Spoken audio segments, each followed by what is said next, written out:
Everyone enjoys getting out on the town for some live music. And there's nothing like going backstage and down the hall for a VIP pass to the inside information and interviews with the bands, singers, and songwriters that you enjoy. Welcome to Hall Around Town Radio's Backstage Hall Pass, a showcase of homegrown talent, mixing independent music with personal interviews and a behind-the-scenes look at our music community. Backstage Hall Pass is your front row center seat to some great conversation with the area's most talented artists. Whether you like rock, blues, folk, country, or R&B, Backstage Hall Pass delivers you a daily dose of the stories behind the music. And now, here's the host of our show, Scott Hall. Well, welcome everybody. Welcome to Wednesday with the band here at Hall Around Town Radio. You're watching Backstage Hall Pass. I'm Scott Hall, your host, and we are going to kick it up here. I'm hearing somebody talking in the background. Let's see here. There we go. I think I can kill that echo.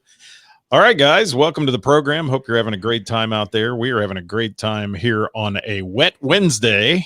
Wet Wednesday in Southwest Ohio. I'm going to bring into the show a couple guys today, our friends who are going to join me from Route 88. How you doing, Lindsay and Jeff?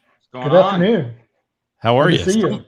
Somebody may have something on in the background. I'm hearing a bit of a delay echo from. So if you've got anything you're watching it on, it might be popping up there. I don't know.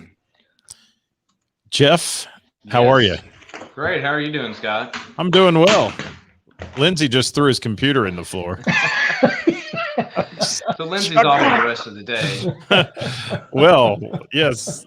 Lindsay was working from home, but that's not happening right now.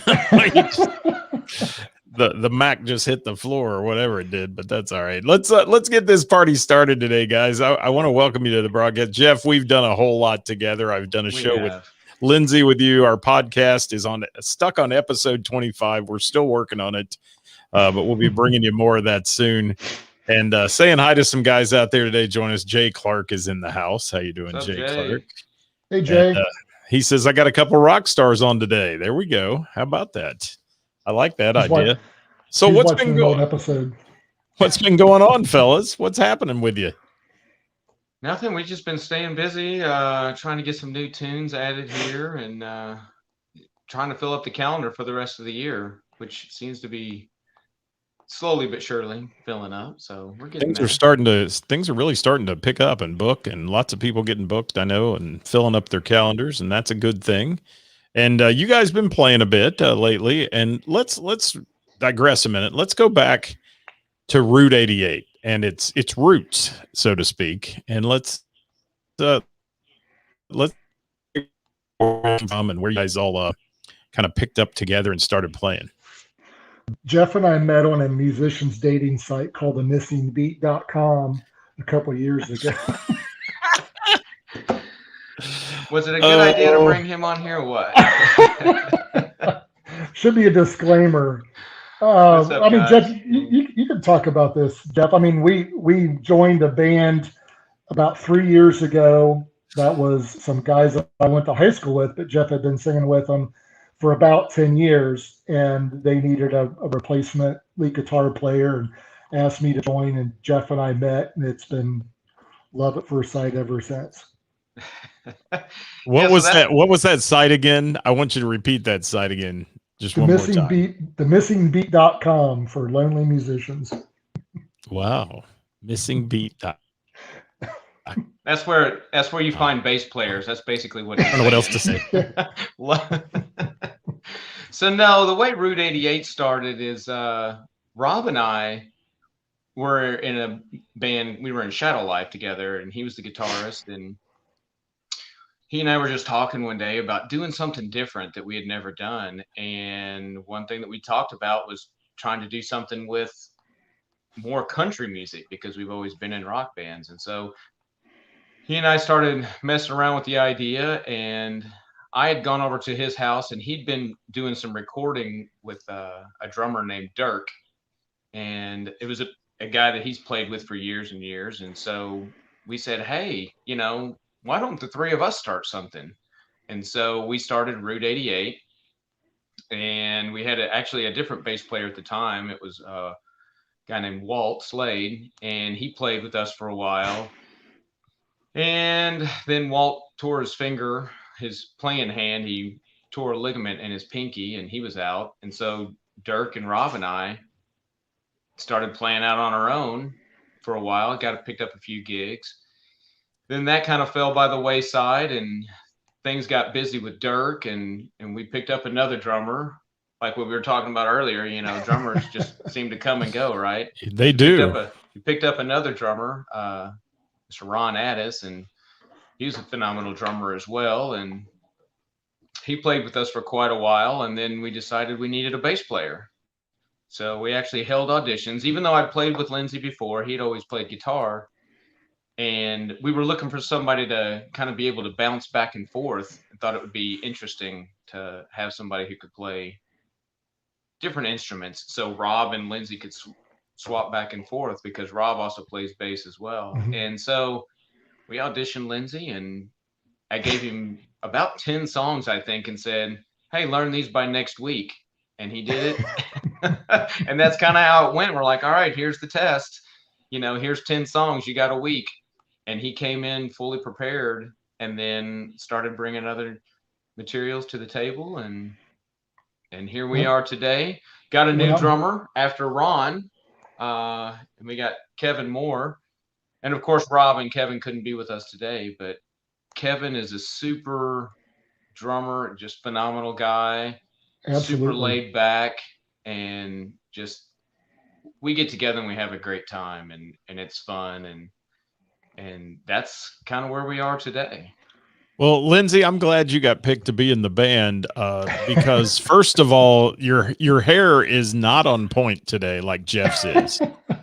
So how you made this band with the hair you have, I don't quite understand it, but it is great. It's a great show you guys put on, and the variety of music. You know, you say country, and I know you play some country, but you play a good variety of stuff. So really, it's appealing to just about any audience that walks in. And Lindsey, the last time I think I saw you play, or maybe second to last time, you played an old tune for me and threw it out there that you dug out of the archive somewhere. You went deep into the closet for that one.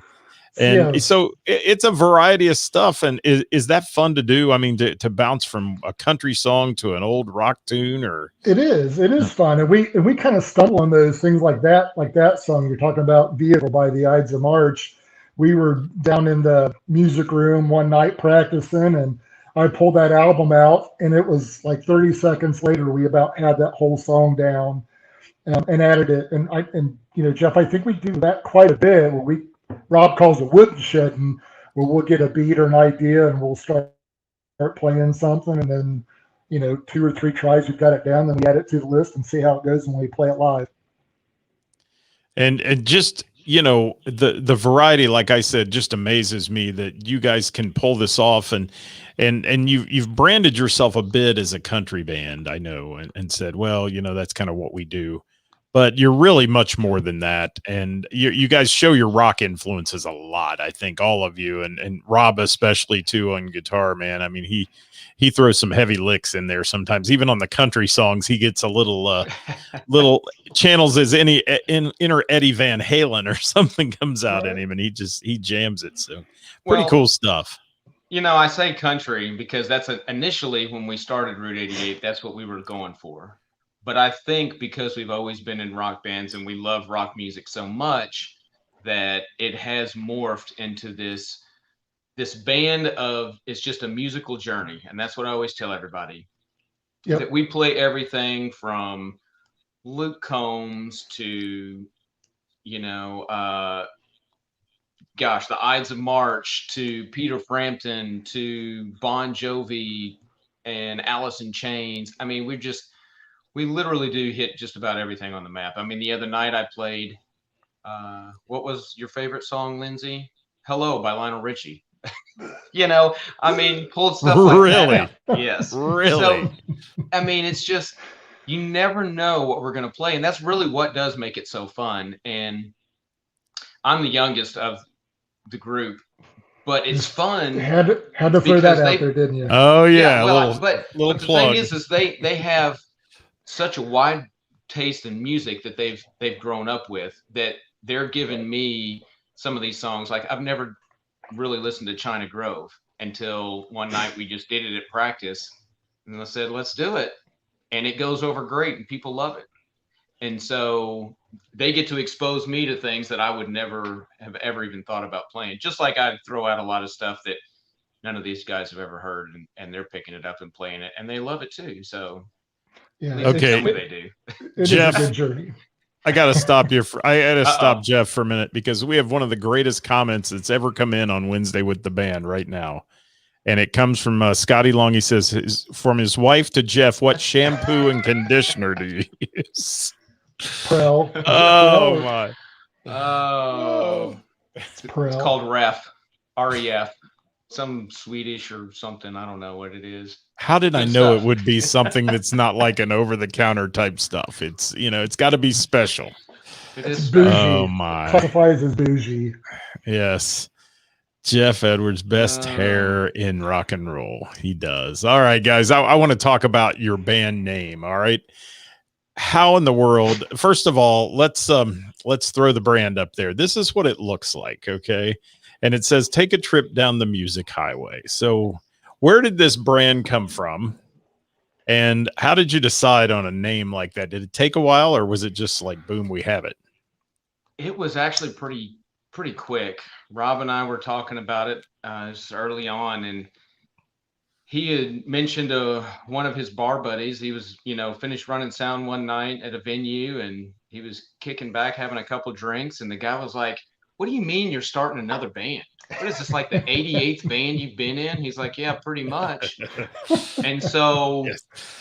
it was just that, and then I said something about, we were talking about country and different things like that, and Root came out. Of course, where I'm from, it's Root. It's not Route, it's Root. So, and we just merged the two together, and that's kind of where it came from. This is Rob's 88th band and taking a trip down the highway, and that's it.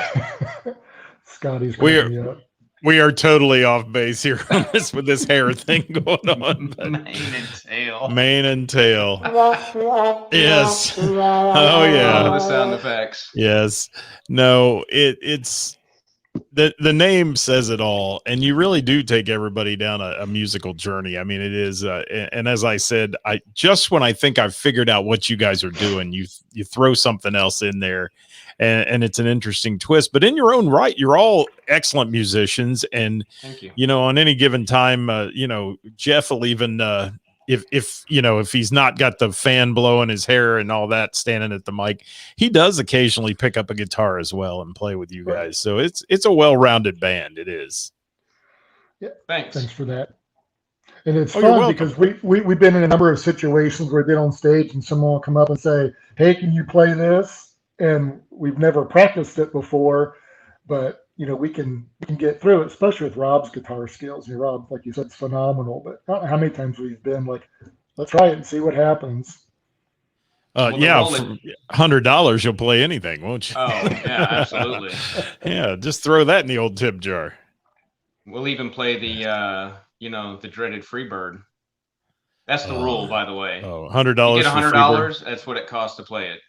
State Well, law. It is. That's a musician requirement. It's like not playing Wagon Wheel. Do you play Wagon Wheel? No. Okay, good. No. All right. But between Rob and Kevin, the two of them have played in bands together in the past, and their Rolodex of music between the two of them is unreal. And so a lot of times, if I'm familiar with the song, I'll look the lyrics up, and Lindsay, he can follow along typically as long as he gets the general idea where we're playing. And as long as those two guys can start it, then we typically can take off and we're on down the highway, right? So There it is. Nobody- There's that brand no- again. Down the highway. Nobody dies. Nobody dies. Well, let's talk musical influences too, because Jeff, since you're significantly younger than the other guys, and you made that point a minute ago, that you're such the pup of the group. What are some of the influences, Lindsay, that you have in music that kind of inspired you? Because I spent some time in your guitar vault, okay, on a podcast we did, and that is one of the most amazing places I've ever been for somebody that admires guitar players and the fine art of guitars. You have a heck of a collection. So who inspires you the most to play music? The first thing I think that really got me was, and I hate to say the year, but in 1976, when I heard Kiss Destroyer, when I heard Detroit Rock City, that's all I wanted to do. I wanted to be a guitar player. And then I got into, Jimmy Page and Les Paul, Jimi Hendrix, Black Sabbath, and then Eddie Van Halen came around, and I was hook, line, and sinker in love with Van Halen, their first few albums, and then Randy Rhoads, and it's just kind of evolved from there. But those were my early influences. Jeff, how about you, man? Well, with Lindsey's influence, I just kind of have to throw it out there that I was one when he had his first musical influence. So Jeff likes Barney and the Teletubbies. Those were Jeff's musical influences. I grew up listening to so much different music. Believe it or not, I had to listen to a lot of Barbra Streisand, Elvis, Barry Manilow. Not that those were musical influences, but I did get exposed to a lot of different music. A lot of stuff that I really liked was early on. I liked the harmony stuff. I liked Boyz II Men and Jodeci and different things like that. But rock wise, Van Halen, except I was more of a Van Hagar fan. Motley Crue, Poison, Guns N' Roses, a lot of that stuff. That was. I know I'm going to tip the scale on that one. Let's get the comments rolling on that, right? Van Hagar. Yeah. Hair bands, which I love those too. I grew up playing drums to the hair band, so. Yeah. What were you, 3 then? 10. Something. I mean, yeah. But the hair bands, and that's such a derogatory term towards them. I mean, I think the glam bands, whatever the '80s metal, if you want to call it, those guys had a niche for a while that was just amazing. And you still see that influence playing, like I mentioned, Rob earlier and Lindsey, anybody that throws out that guitar lick here and there and does a little tapping on the frets is channeling that Van Halen thing going on. And I've heard you guys do some of that. I've heard it jump in there. And that kind of influence, I think, is what makes most bands today that are doing covers a well-rounded band, because you can go back and even if the song's new, you can put your flair on it a little bit. And I've seen you do that. And then you bring that Ides of March in, and it's just, that's one there that I love. You need a horn section for it, though. Where's the horn section? I know. That's what needs that's to come next. in. We're trying to train pick the Jeff. bass player up a couple years ago, so next is the horns. Right. Yeah, I think Jeff needs to just do it on the mic. He can pretend horn or something like that. But that's some fun stuff that you guys have, and you're playing out a whole lot, and you play a variety of I guess mixes of the band. You have Route 88 Unplugged. You have Route 88 as I see it come across my feed sometimes on the full band. So how do you decide who's going to play and how you're going to pull one of those shows off? What's acoustic and what's not, and what's how do you do that? Well, a lot of it has to do with what the venue wants. So that's always the first question. If somebody reaches out to us, whether it's a private party or a venue, and we've never played there, the first question is, what are you looking for? Are you looking for a full band? Are you looking for acoustic? Mm-hmm. And if they don't know, then they say, okay, well, then here's the cost for each. And then, so that is often the determining factor. Most of the shows during the week, a lot of the venues, they don't want full bands. They just want, acoustic acts. So that's where a majority of it comes from. And then some venues still, they don't want full bands yet. They're still just keeping it as acoustic. Good Time Charlie's, they've talked about how originally they were going to go back to full bands, and then they determined, no, for the rest of the year, we're just going to keep it as is and just do acoustic for the rest of the year and maybe next year. So even after everything opened up, they've decided, that they're just going to keep it the way it is for the time being, and then maybe they'll change. Well, I think that's a good point, Jeff. And that's something that I've seen across the board, because during the COVID, all that stuff, if anybody was playing, it was only a couple guys together. I mean, you didn't see the full bands. It was few and far between. And I think a lot of people have just gotten accustomed to that little duo, acoustic duo, whatever. And they found that, you know, hey, it's cheaper for the bar, it's cheaper for everybody. And that's going to be tough, I think, as the bands start to come back. And you see the venues even that are bringing bands back aren't paying what they used to. I mean, it's, you know, they're all trying to recover from all this. So it ought to be an interesting dynamic to see where all this goes and that. But, you know, your acoustic show, as you call it, Route 88 Unplugged, is just you and Rob normally, right, Jeff? Yes. And then you bring Lindsay in occasionally, a trio I've seen with the drummer. Do you call them anything different, or is it just Route 88 the band then? Typically we just we really haven't had anything where we've had more than just the two of us go out since we started calling it Route 88 Unplugged. So typically, I guess if we start bringing anybody out, then we would maybe call it, you know, Route 88 full band. I don't know. I guess it's going to depend on the venue. If it's one of the venues where we're sitting on a stool, then we're probably going to call it Unplugged. If we're up and we're playing and I'm strapped up with an electric guitar as opposed to an acoustic guitar, then we'll call it full band when I'm playing electric.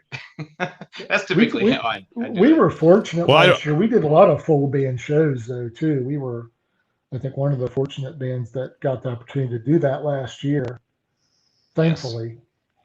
Yes, well, that's good because not a lot did. And I did hear the backup alarm on a truck delivering probably bourbon at this point. So if you're, I don't know which one of you is getting the bourbon delivery, but I hear that backup alarm happening. Either that or he's got another guitar coming, right? Oh yeah, that's just what he needs too. Another guitar. Beer Fest just happened at Sweetwater, so who knows? That's true. That's true. I'm not saying anything. I need liquor behind me in the studio. That's all there is to it. Obviously, I am missing the memo here today and that's it. Missed out on it. But I do want to comment. Heath Bowling said haters are going to hate Hagar. All I got to say is I don't hate Van Hagar. I just happen to prefer the flamboyance of the early Van Halen days. And I just thought it was much more of a show. Now, musically by far and vocally by far are better with Sammy Hagar. I mean, David Lee Roth, screamer. I mean, he was. I mean, that's right. But he was the show, man. He was the show. So, yes. And let's see what Heath says. It's a cost-saving tool for the venues. Glad to see the bands break down into duos and partner. Yeah, it has broadened. It has broadened the amount of days that venues are running music, though. I think that's helped with the people doing acoustic nights that never did, and they saw that they could easily pull one of those off. So, you know, Heather's is a great example, Jeff. We've been there, and Heather's on Tuesday nights now is doing acoustic stuff, which is a great opportunity for those who just play solo or acoustic to get on her stage. And I have a question coming across, Lindsay, for you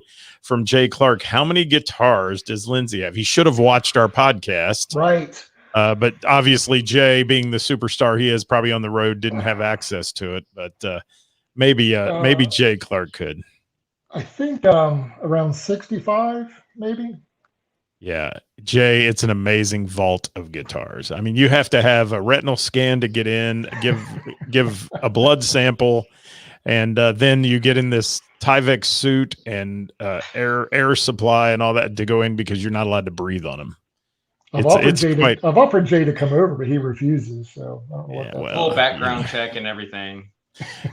Jay's security team would have to come over first, Lindsay, and clear the building and those kind of things. Probably so. Something like that. Let's see what else we're saying today in the comments here, and then we'll get back to what we were really discussing. But yes, Van Halen was trying to get the girls. Van Hagar was married.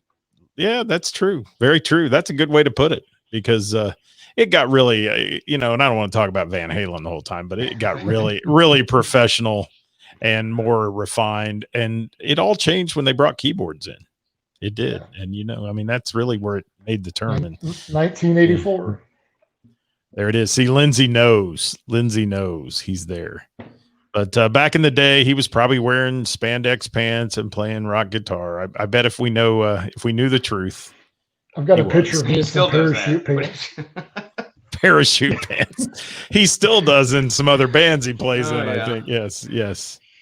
Yes. And Jay said if he'd go, he'd never want to leave. That's true. He'd be playing those guitars all day. And there's some beautiful guitars in Lindsay's collection.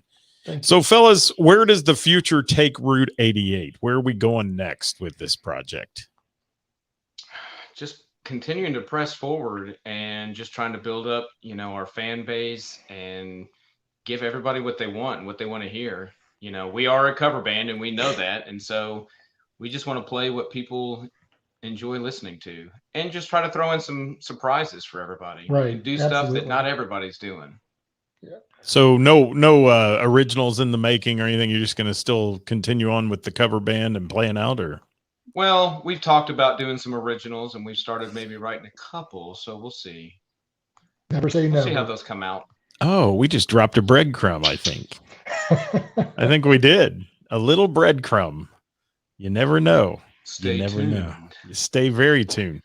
So last thing I want to talk about, we were talking about musical influence and things, but how does a band like yours decide on what we're going to play and what's going to stay in the set list and what just shouldn't have ever done? One of those type of things. First thing is who can sing it, right, Jeff? That's it. That's number one. Which Who's is singing that not song? going to be me. I'll do a little backup, but between Kevin and Jeff and Rob, we've got multiple, options on who's going to sing depending on the song. So that really helps. And I'll let Jeff, you take the rest of that question. But that's usually the first thing we kind of look at, I think, when we talk about song selection. Yeah, that was a big thing also in starting this group, was a lot of the stuff that I was singing in different bands was outside of my vocal range. And so I kind of got tired of doing all this really high-pitched 80s stuff a lot of times and whatever. So I'm going to start singing things that were more comfortable. And so that's one thing. Again, it's who can sing the song, because, Kevin sings a couple. He just pulled out an Eagles song. He does China Grove as well. Rob sings a few songs. And so those are nice little things, and they can add that flavor into different songs. And so the big thing is one, we'll pick a handful of songs each time that we want to learn some new material and say, hey, everybody, let's learn these and get together and try it. And if we get together at rehearsal and nobody's feeling it, well, then that's automatic scrap. That's out the window. Yep. But if we do learn a song, we all think it'll go over great with the crowd, we'll try it. And if it doesn't seem to go over at one venue, maybe we'll try it at another venue and see how it goes. And we'll try the song 2 or 3 times. And if the song just doesn't go over that great, then it just gets scrapped and then the next one's in. So that's really kind of how things get picked. And then also the amount of time. If it's a very difficult song, unless we think we're actually going to get a lot of mileage out of it, it's like Lindsay always says, is the juice worth the squeeze? So if we have to spend, 4 or 5 rehearsals trying to polish a song up, and then we get it out to a show and it just falls flat every time, we just wasted all that time. So we try not to do that too much either. That one's going to go bye-bye then, right? It's not going to hang in the set list. And do you gear set list different for each venue? Do you change for the venue you play a different set list because of the clientele that come in? Originally when we there's a few times that we'll, put some extra songs in. If it's a venue that likes heavier rock music, then we'll try to gear more we'll throw in some rock songs that we don't always play. And if it's a bar that plays more country, then we'll maybe take some of the rock out and put some of the country in. But basically we try to keep it relatively the same mix of everything. Yeah. So, really we kind of really do have. I looked at actually the set, I keep going back to the country when really we're not. Maybe only a quarter of our set is country, right, and everything else is some. And we always have enough songs in our rock. back pocket that we can pull out too. If things aren't going, the crowd's not responding, then we've got some stuff that we'll usually have at the bottom of the set list that we can pull out to see if it picks things up a little bit. Well, yeah, because I follow a lot of bands, and some that I go see, I can tell you what the next song is, and I've seen them dozens of times. And you guys aren't that way.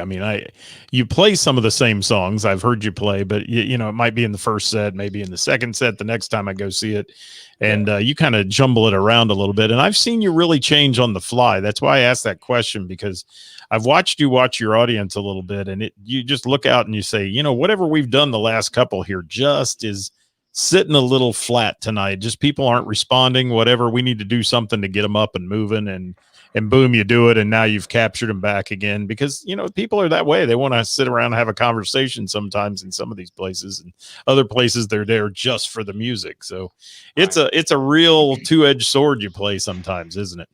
Yep. Absolutely. I mean, and the one thing that we do when we make the set list is, you know, most people just put their songs in order, and that's it. And that's, you follow the list, you go down the list, and that's the way you do it. And we kind of arrange ours in a way where we put them in groups.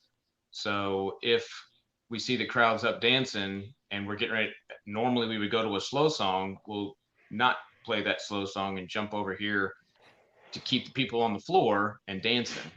To whereas if we see them and they're up and they're dancing and they start to trail off, maybe they've been up for a while and they're going to get their drink or going back to the table, then we'll go ahead and maybe we'll jump over to the slower stuff and kind of bring it down a little bit. So we just write our set list a little differently, so that way it gives us the flexibility to jump around like that. And then we also don't forget, what song did we just play? I think we played that one, you know.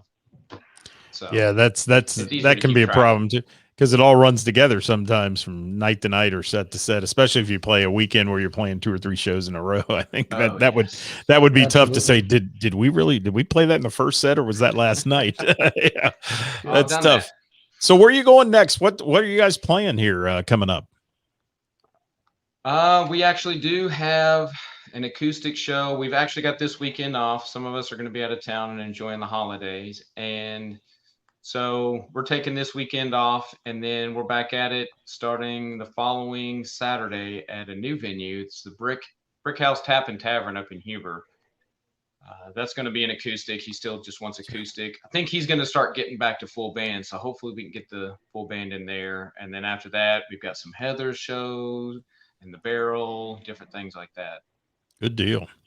Well, they can follow you on social media to find out where you're playing, right? You post those on your page, and let's talk about that for a minute. How do they find you all? You can hit us up at Route 88 Rocks on either Instagram or on Facebook. At Route 88 Rocks. And you said that's Instagram or Facebook, right? Or Facebook. All right, there we go. Well, that works. Let's pop that up on the screen there. Thank you. All right, that'll work.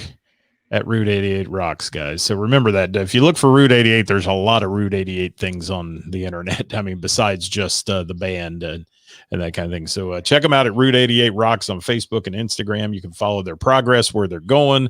And fellas, it's always a pleasure. We got to have that bourbon tasting show sometime. We need to do that. Absolutely. And especially Lindsay looks like he's getting a little overstocked back there. So Jeff, we need to go. We need to go raid him. That off his hands, right? We do. We need to raid him a little bit. That'd be a good time. So I can't thank you enough, guys, for being on Wednesday with the band today. Thanks for having us. It's and to have a great local band on like you guys. And Jeff, I look forward to some more of our podcast work. We're in the process of taking a little time off in the summer here, and we'll be back with that in the next few weeks and bringing you some fun content and maybe a little more table talk too, where we're just sitting around the table and doing that's things, always fun. Well, doing things in person. Well, I appreciate you guys. Thank you very much. And we'll be back with y'all tomorrow here on All Around Town Radio. You guys submit to us, where we bring who's playing out to everybody on a Thursday and where the bands are playing. So if Route 88 has a gig coming up, we'll be mentioning that on our show on Thursday as well, brought to you by Froggies in Monroe, Ohio. So guys, thank you so much again for being with me today. Have a great 4th of July. Scott. All right. You have a great time too. I'll see you real soon. Bye, all right. Thank you, everybody, for watching. I'm Scott Hall, your host. I'll be back with you tomorrow at 5 o'clock live here with Who's Playing Out. Also, our Weekend Up Monday, where we feature all the music we got to see and the music you saw as well by you writing into the show and letting us know who you visited over the weekend and what venue you took it in at. So thanks so much for watching. We'll catch you next time. Have a great day, everybody. Bye-bye.